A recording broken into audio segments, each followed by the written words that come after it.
Welcome back to Jersey Matters. There's a new law in New Jersey that's going to affect millions of employees and thousands of business owners. It's universal paid sick leave. Our Kimberly Kravitz explains what this means to you. What if the person coughing and sneezing next to you couldn't afford to take the day off of work? Well, it happens all too often because taking a sick day means forfeiting a day's pay. But now, thanks to the Paid Sick Leave Act, New Jerseyans won't have to make that choice. Monday is going to be an interesting day in New Jersey, that's for sure.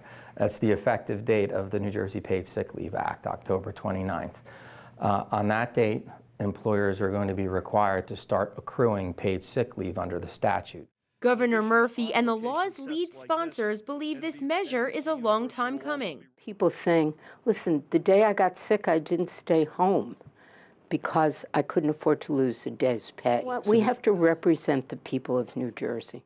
New Jerseyans just like Joanne Grimes know this all too well. Fortunately, I received sick times, and when I had to have surgery a few years ago, I went on state disability, and I also had a subsidized plan that I had paid into, so I was fortunate enough to have that.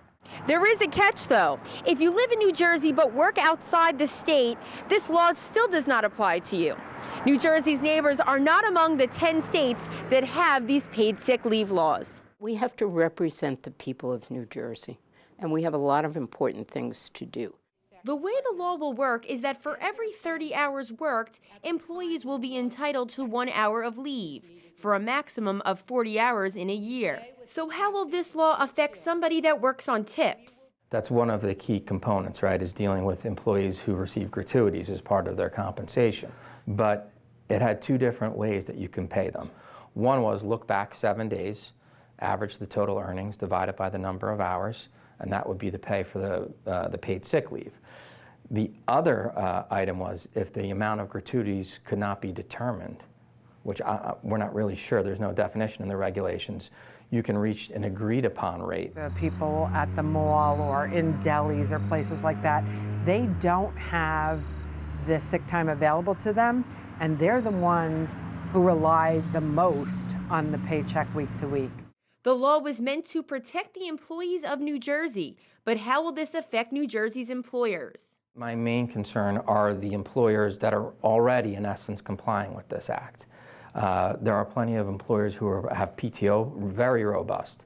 If somebody's potentially abusing a system, taking off Mondays and Fridays, your July 5th and January 2nd or January 1st kind of employees who might be abusing the system as well, their hands are a little bit more tied under this statute and regulations.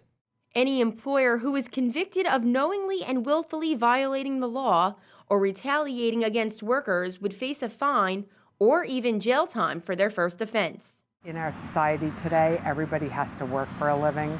So when your children get sick or there's a sickness in your family or something and you need to take the time, it's really important to be able to do so without being scrutinized by your employers.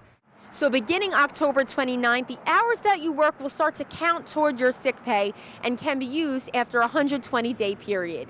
In Morristown, New Jersey, I'm Kimberly Kravitz for Jersey Matters.